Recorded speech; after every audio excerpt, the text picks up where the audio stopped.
Hello everyone. In this video we will be going to discuss about statistical inference.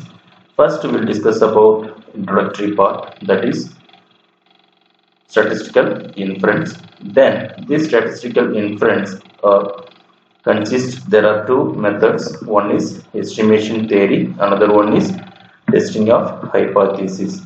This whole video we will be discuss about only for estimation theory. Some other video we will be discuss about testing of hypothesis. First we will see what is the main objective of statistical inference. The main objective of statistics is to draw inferences about a population from the analysis of a sample drawn from that population. Then, this theory of estimation was founded by Professor R.A. Fisher in the year of 1930.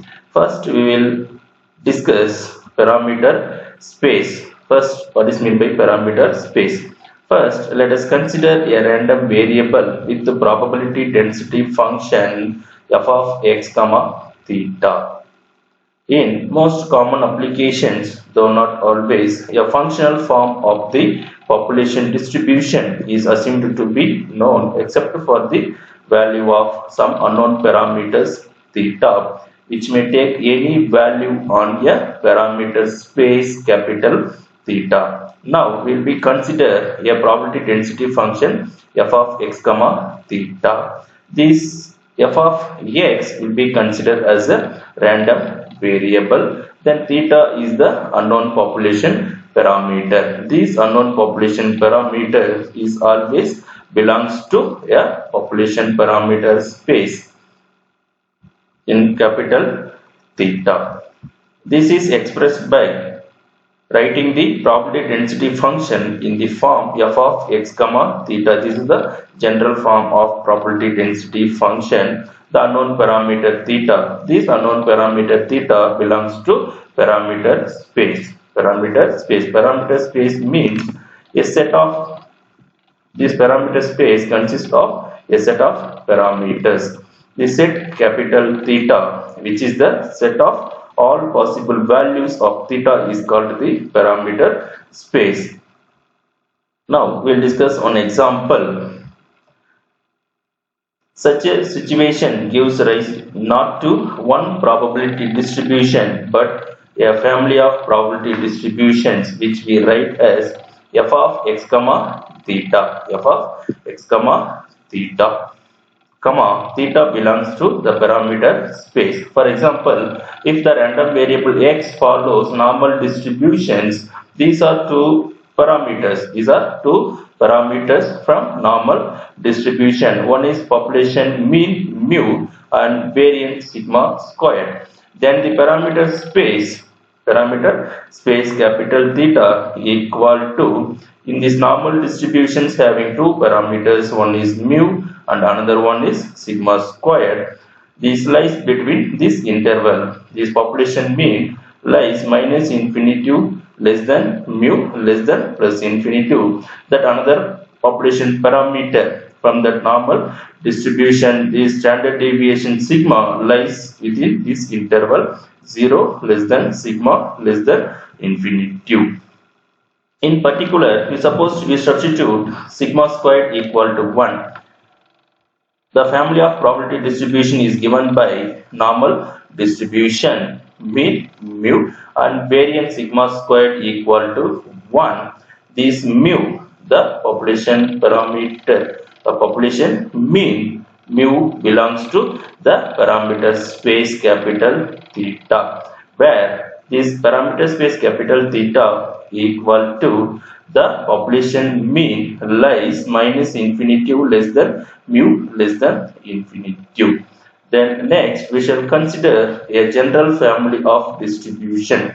General family of distributions. So far we have discussed, for example, normal distributions having two parameters, one is mu and another one is sigma squared. Okay, these two parameters lies between this interval. Now we are going to discuss about a general family of distribution. General family of distribution, that is f of x, theta 1, theta 2, etc., theta k. These theta 1, theta 2, theta k's are unknown parameters for this general family of distributions. Then theta I1 belongs to that parameter space capital theta. This the suffix theta suffix I is ranging from 1 to k. Next, let us consider a random sample of x1, x2, etc. xn of size n from a population. Here we are considering more random observations or samples, random samples x1, x2, etc. xn with the probability function f of x comma theta 1, then f of x2 comma theta 2, then etc. f of xk comma theta k, where these theta 1, theta 2, theta k are unknown population parameters. There will then always be an infinite number of functions of sample values called statistics, which may be proposed as a estimate of one or more of the parameters. In this general family of distributions, we have the probability function f of x comma theta 1, theta 2, etc. theta k. That means we have theta 1, theta 2, theta k unknown vector of parameters.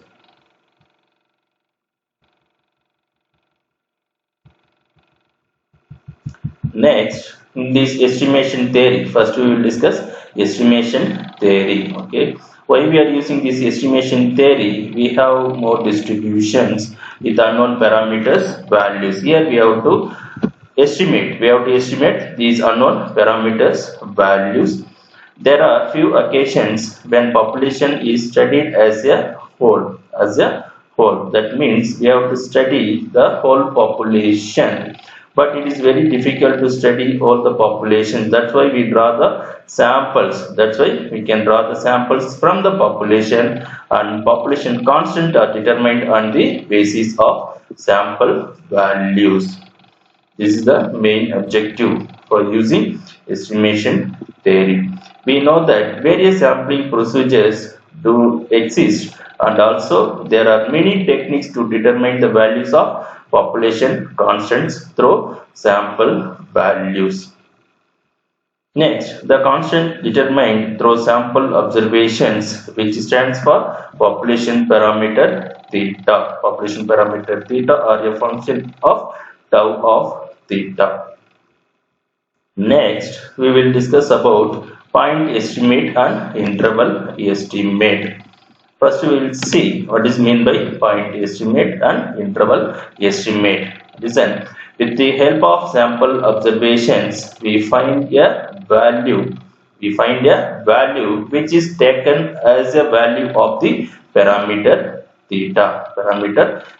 Point estimates means a single estimate. Point estimate means a single estimate. This single unknown parameter value theta, we can estimate with the help of sample observations. This value is termed as point estimate or simple estimate. Next, we will be going to discuss about interval estimate. The interval estimate means instead of estimating a single value of a parameter from a sample values, we have two ranges of numbers, that is t1, t2, which constitute an interval determined with the help of sample values and supposed to include the parameter theta, and certain confidence level 1 minus alpha is known as confidence interval. Then next, heading concept of estimator and estimator. Here we will be going to discuss about the difference between estimator and estimate. An estimator is a statistic, for example sample mean, that estimates some fact about the populations, which is a true one. Now you can also think of an estimator as the rule that creates an estimate. For example, the sample mean, I already told you, the sample mean x bar is an estimator for the population mean mu. Approximately, we can tell the sample mean is an unbiased estimate of population mean. What is mean by unbiased? Okay, this is the some requisites of your good parameters or characteristic of your parameters. These definitions and explanations we will discuss on some other video. Definitions. Okay. Any function of the random sample x1, x2, etc. xn that are being observed, say Tn of x1, x2, etc. xn is called a statistic. Okay, this Tn means this is called the statistic. That is a n statistic values. That means T1 of x1, x2, etc. xn, then T2 of x1, x2, etc. xn, and so on. This is called the statistic. Clearly, a statistic is a random variable. A statistic is also called a random variable if it is used to estimate an unknown parameter theta of the distribution. I already told you these parameters, not parameters, the statistic is used to estimate the unknown parameter theta of the distribution. It is called an estimator. A particular value of the estimator, say Tn of x1, x2, etc. xn is called an estimate of theta. Is called an estimate of theta. This is the difference between estimator and estimate.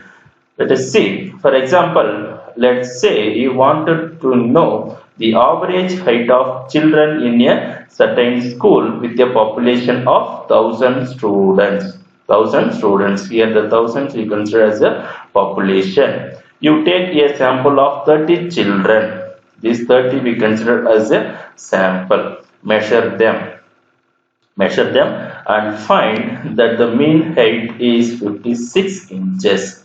This is your sample mean. After observing these sample values, we have to measure.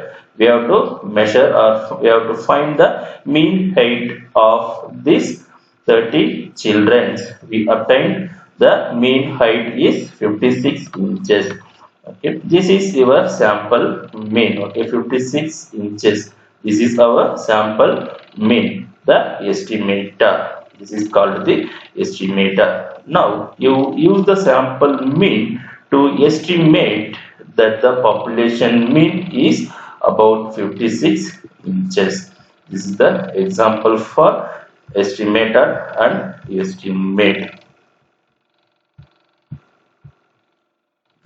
Next video we will discuss about what are the criteria for good estimators. Okay, one is unbiasedness, another one is efficiency, sufficiency and consistency. In these four criteria of estimators we will discuss on next video. Thank you.